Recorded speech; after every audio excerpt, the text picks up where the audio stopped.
So umnganakho yena angeke ngithi mhlawumbe khona into ebesisayenza awusakusacabuzana mhlawumbe kwandlulela kwalapho. Sorry angizwa.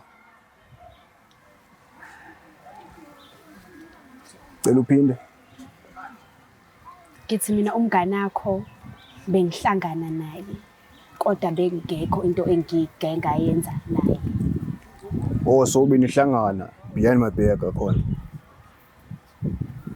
Yingakho ngibhale ukuthi njengoba ngifuna isilungisa izinto bengifuna ukukhulula yonke into esifubeni ngize kuwena siwazi yonke into sizokwazi mhlawumbe ungithemba futhi ngingazi kumina kuwena namanga futhi.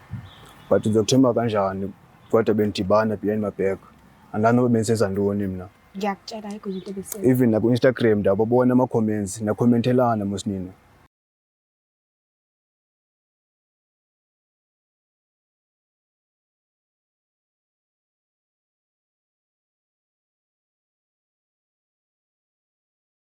Ngiyalibingelela nanke babukeli beBlack Life TV kuhlelo esibiza ngokuthi iLove Back. Igama lami nguStufuza Dlangamandla Zulu. Ngumngane yenkomo sovukazi Mvuleni. Yintokazi ezalwa Mkhize. So today ke sihambe seza la esimanga sokuthi nangu sisicelile ukuthi okay ngathi angikhona ukuthi ngize la nikhona because nikude kakhulu. So ngicela ukuthi ongcono ahlanganele ePaki because ngiyamdinga lo muntu eduze kwami futhi. So ke sila uzosichazela kabanzi ukuthi why efuna ukuthi simsize kwenzakalani asithini isitori sakhe nomuntu wakhe wakudala sikuphi isizathu esibalekile ukuthi afune ukubuyelana naye futhi abantu bangaka emhlabeni kodwa yena uthi akafuna omunye imfishi ufuna lowa. So ke asike sizwe ngabe usiphatheleni sabona kunjani Saphila njani? Ngiyaphila nami ngicela ukwazi igama nesibongo negama lendawo la usakhona. Akhona wakwaNdlovu ngiphuma khona la eLenisha South iGoli. Gatsheni. Oh alright. So ke ukhulele la vele noma ufike Hayi ngifike ngokwezesikole bengikhulele khona eKZN. Oh KZN. Oh alright. So ke ngicela ngichazele kabanzi bekumuphi unyaka uqala ukuhlangana no ex muntu wakho and nihlanganele endaweni ekanjani? Sahlangana Umuhle. Ngiyabonga. Yabo. Sahlangana ngo-2024. Okay. Hlangana esikoleni sesifunda khona eVarsity. Oh okay. Niyafunda noba u2. Ngiyazi ukuthi akuyona inhloso ukuthi uma ufika nje esikolweni so boom uyavonga uphesini. Ekhaya uthunyiwe kuthiwa hamba uyofunda. Mandlovu. Ekhaya kuthiwa hamba uyofunda and kwaqondana nokuthi hayi ubone umuntu ozoba senhlizweni yakho. So ke iqala irelationship nje mhlawumbe ngabe umuntu okanjani kuwena kusukela la esakushela khona ngisho unaka uthola ukuthi umuntu mesakushela ube ingelosi ebuye ezulwini kodwa mase ningenile kwi relationship kube uqala ubone ukuthi I know umuntu wasemhlabeni lo umuntu umphesini lo. So wena ubenjani kuwena zisuka niqala ukukhuluma ngo day 1 esazibika kuwe bekwenzakalani? Yena ngiyasho ukuthi umuntu oright. Angazi ngibone lelo side lakhe leli elingazathi mhlambe useyangijikela seyangitshengisa sesihlapha seshintsha umbala. Okay. Yena kwafana wahlala emagameni akhe njengoba ngishela. Winxele? Yebo. Why? Ngiyadlala. Lapha ingane zami zothuza amanxele. And angazi ukuthi futhi bakhoza ubaba u-right nami ku-right and emndenini nje ekhaya so-right so but kuqondene kodwa umuntu oyinxele I feel like Imfene. sale zokwasha imoto. Hayi ngiyadlala bafethu ngangithatha kabi ngiyayijokisela ngiyadlala. So ke ngicela ukuqhubeka unodaba lakho. Ya bekuwumuntu oright wangishela sathandana kwamnandi. Mase kwathi uyazi kuzoba nezinkinga kodwa besikwazi ukuthola indlela ukuthi silungise inkinga zethu besinazo. Okay. Mase kwafika la sesihlukana khona ke sesihlukaniswa ikona ukuthi shuthi wayesola ukuthi mhlambe mina bengibusy nomngane wakhe best friend yakhe. Oh okay. So yena ke noma uthi uzama umchazela bengangikholwa. Okay. Mase wakafika ke sahlukana kanjalo kwakuyena ongilahlayo. Oh uyena okhipha amazwi? Yena wangilahla. Oh. The time kade ufika empilweni yakhe ube nayo sisebenzana naye? Cha, wathi kumina ngingazi kodwa wathi mina wathi cha. Wena? Cha mina wayengekho umuntu engangithandana naye nkathi. And ubungashiyanga umuntu eKZN owawuthandana cha. Oh alright. Wakwazi nisa nomndeni wakhe la izalo khona? Besingakafiki lapho. Okay, but sasekusha kakhulu. noma Bese- izivunyelwano zenu. Bese sesinesikhathi sithandana kodwa besingakafiki lapha yabo yize ngoba besafunda nesikole besafuna ukuqala ukulungisa izinto ngihlele ngendlela right yebo. Sure. So ngicela ukwazi ukuthi mhlambe ezesola noma ezakhetha ukuthi akavele ayinqamule i-relationship nihlukane ngoba uthi uye owakhipha lawo mazwi lawo. So kanti indlela benixhumene ngayo no best friend wakhe kanti besikweliphi izinga mekuwukuthi uzocabanga ukuthi hayi ngeke ngazi ukuthi khona into eyenzakala phansi kwalabo abantu laba shuthi mina uMampara. U-best friend wakhe saba close ngoba wayesengifollowisha nakuma-Instagram engikhomentela nami ngimkhomentela ngingaboni mhlawumbe ukuthi khona into e-wrong yabo engiyenzayo ngoba phela umngane wakhe nami ngiyamazi yabo yonke. Unayo intombi umngani loyo? Umngane Yes. unayo intombi. Okay. Intombi yakhe ngiyayazi sinokuhlala sonke nje. Okay. Yeah. So ngikhomentelana kwafika isikhathi la kwakumele khona ngiye lo shuthi wacasule lokho ukuthi siyakhomentelana senzani kwafika shuthi ngelinye lamalanga ngahamba ngayaphi saseye ku-best friend wakho nento eyenzayo endlini yakhona safika lapha nami efisha ukuthi wayephethe ifoni yami futhi ifoni mase kwenzeka ukuthi ayiconnecta ku-Wi-Fi shuthi lapho asola khona-ke sasuka endlini sifika endlini kwawumsindo. Okay. And then yeah. Kodwa mana-ke yabo kumanje akekho la eduze kwethu u-ex muntu wakho sihleli nje soba u2 kuphela.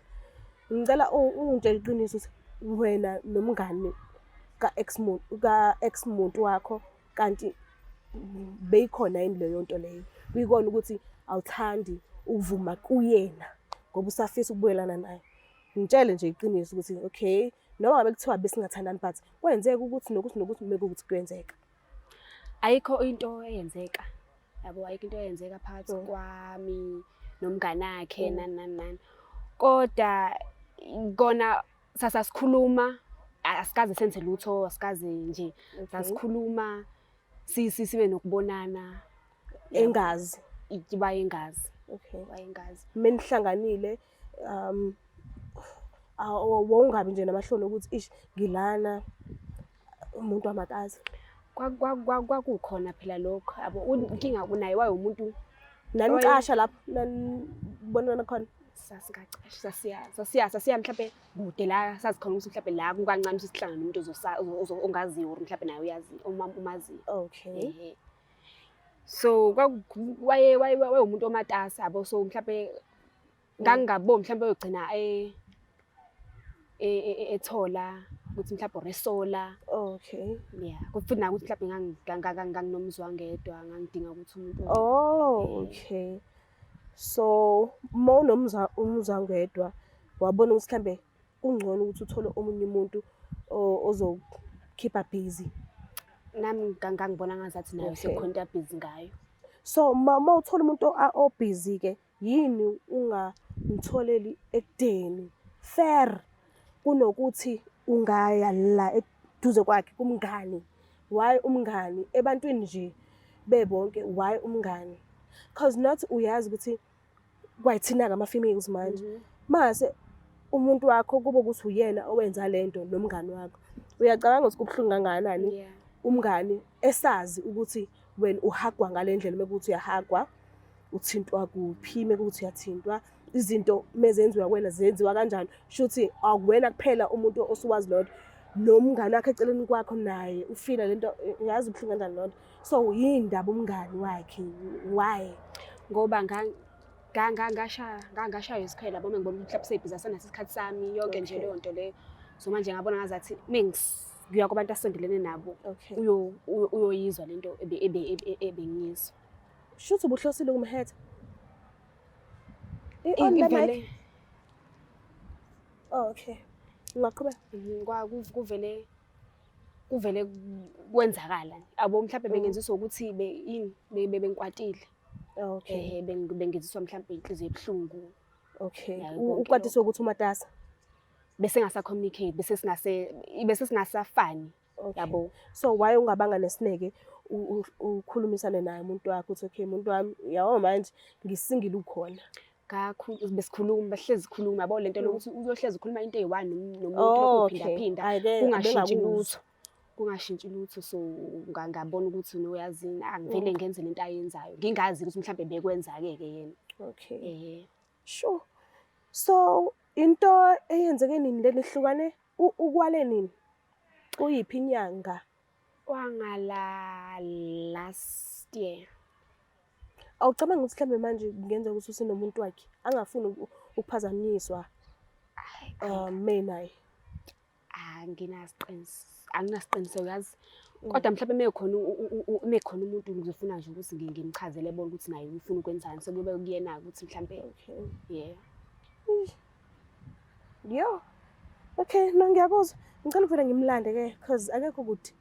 Ngicela ukumlanda nje. Ube nesineke-ke somlindi because uyabona ukuthi la sepaki sifane ngiyomlanda imoto zile ezansi. So ngicela uhlale nje ulinde kancane. Mbuka lapha ekhaya ningakhohlwa ukuthi na kanjani iBlack Life Pharmacy isesekhona kuze kube manje. Ningasithola ku-062 219 7748. Ngicela usondele.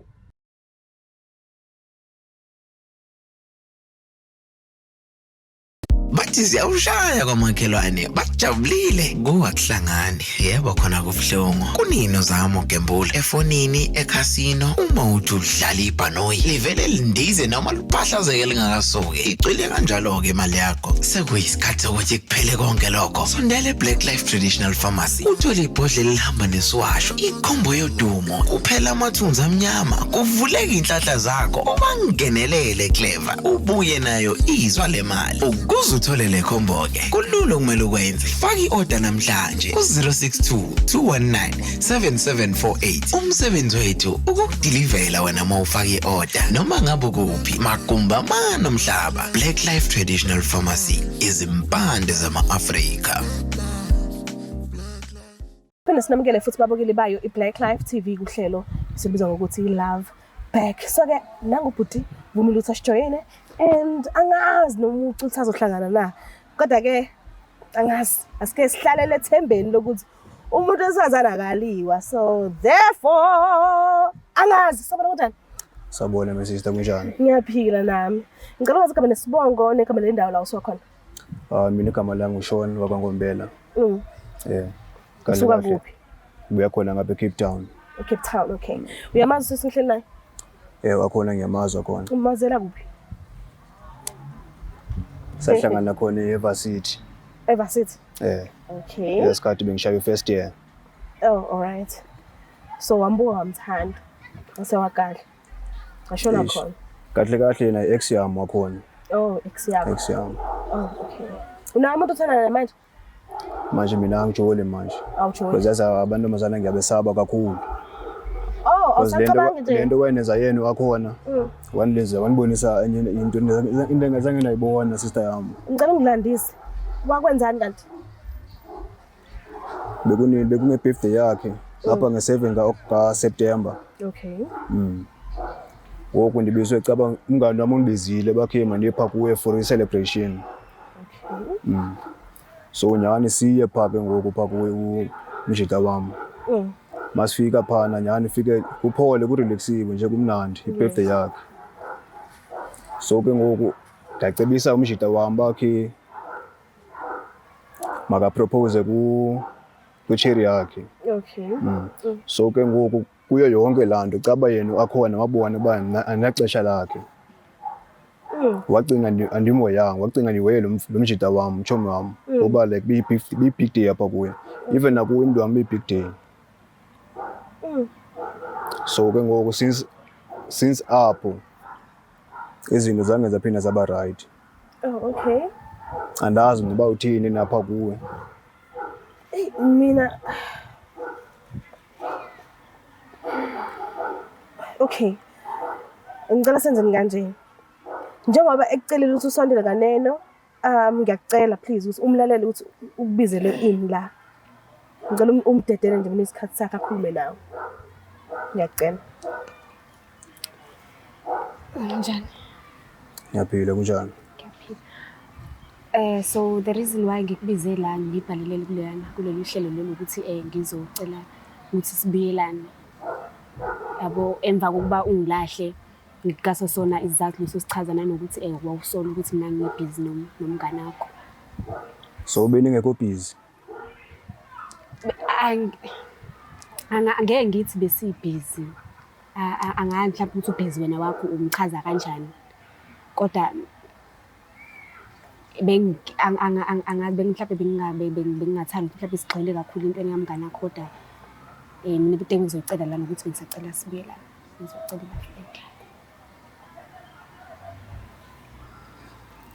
But why uzofuna i-love back ngoku? Kuwe. Because akhumbule my sister lamntana benikhena DM animazi anishaywe ngo-blue tick. But ngoku uyandibiza ngiyaza ufuna i-love back ufuna nomvume bakhe sibuyelane. Into oyenza nje nawe. Because wena akhona yazini umuntu wami like ex yami ufuna ngivume yonke into oyidethayo. Into oyenza nje nawe leyo ukuthi bengikubhalelile nawe ungishaye ngo-blue tick.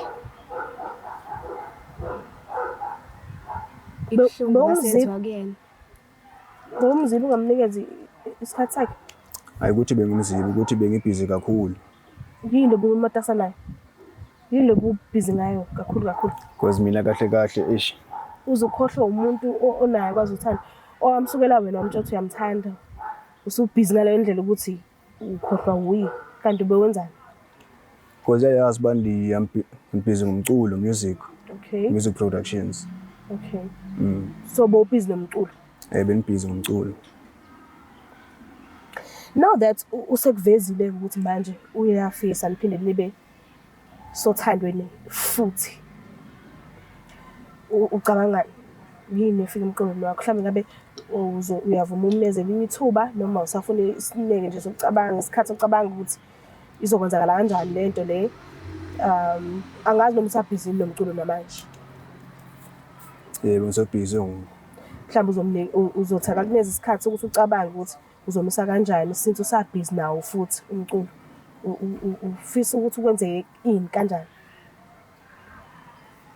Because yazi yini my sister.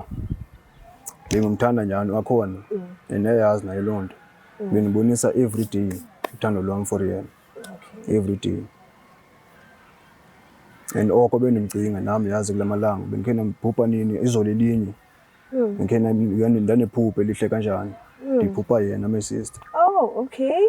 So andazi noba like uNkulunkulu ngibonisa signs ukuthi mhlawumbe kumele sibuyelane back. Okay. But then like inhliziyo yami ayikagcwele so bengizocela nike isikhathi. Okay. Isikhathi sami. Sentsho ngicabanga kakhulu. Ufuna ucabanga. Kodwa kubukeka engazuthi angeke azanqaba ukuthi niphile nebe ndawonye. Ucabanga ukuthi ufuna ukubuyela kumina noma ucabanga ukuthi ngicabanga uba sibuyelane love back again. Because yazi akhona umuntu wami like sister abeyithanda kanjani i-relationship yethu. Because every day bengihlezi ngiposta ku WhatsApp status sami. So manje uyabona ukuthi like angisamposti yabo khona abekhe wandibuza ba wayapi umuntu wakho. Ngingamphendula. So ngathemba ukuthi like babeyithanda i-relationship yethu abantu. Ngisacela ukuconfessa njengoba sisembhalelile la ngikhiphe konke okusesifubeni sami. Why? So umnganakho yena angeke ngithi mhlawumbe khona into ebesisayenza awusakusayo cabuzana mhlawumbe kwandlulela kwalapho. Sorry angizwa. Cela uphinde. Ngithi mina umnganakho bengihlangana naye kodwa bengekho into engiyenza naye. Oh so benihlangana behind my back akhona. Yingakho ngibhale ukuthi njengoba ngifuna isilungisa izinto bengifuna ukukhulula yonke into esifubeni ngize kuwena siwazi yonke into sizokwazi mhlawumbe ngithemba futhi ngingazi kumina kuwena namanga futhi. But uzokuthemba kanjani kodwa benidibana behind my back? Andanobe bensenza ntoni mina? Ngiyakutshela ayikho into ebesenza. Even na ku Instagram ndababona ama comments na commentelana mosinina. Zawusuku ngibona mina commenta ke picture yechomi yakho. But wena kwazi ucomment ke picture yechomi yami. And ndithekwa oko, i-screenshot ndiyazibona i-screenshots. Ngapha Ke ngoku why ufaka uheart aba-red? Why ungafaka uheart mhlawumbe o-green? Ufaka uheart o-red? Kwa-heart nje. Even uheart, my sister, why uzofaka uheart?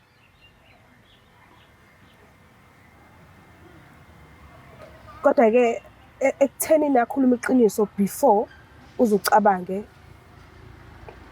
lokho kwenza ukuthi ufile kanjani.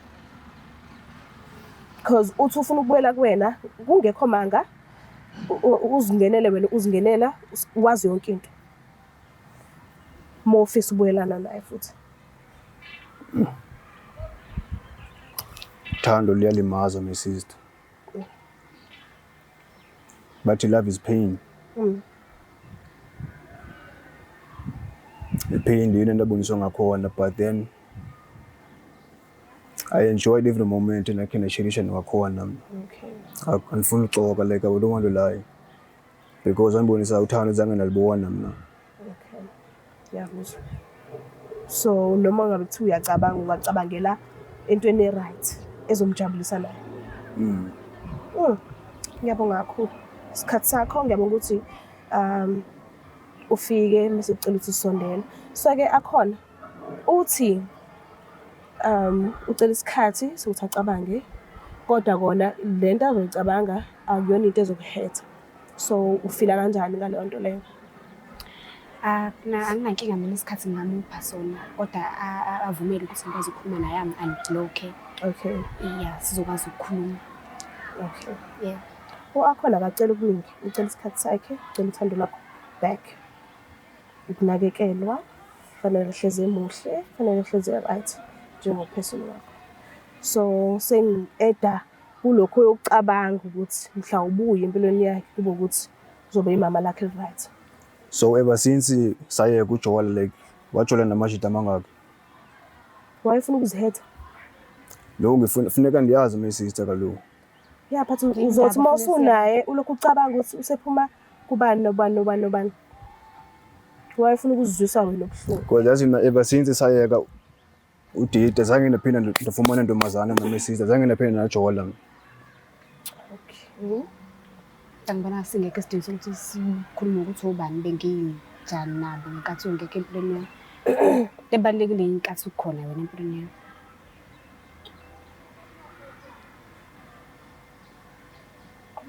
Alright. Mbuka lapha ekhaya kunzima. Uyabona nje ukuthi noma ngabe kuthiwa kuyazanywa kuyathathwa steps sokuqala. Kufanele kube ukuthi kufuduka nje iqiniso likhona. Isineke, isikhathi, thando, zonke lezo zinto lezo ngokubheka kwami bayazidinga. And kuningi kodwa kona kuyabonakala ukuthi uzohlangana basazoba happy, basazoba right and basathandana. So ngiyacela ukubakho ukuthi subscribe, ulike, ushare, mina ngiyithanda kakhulu. Bye.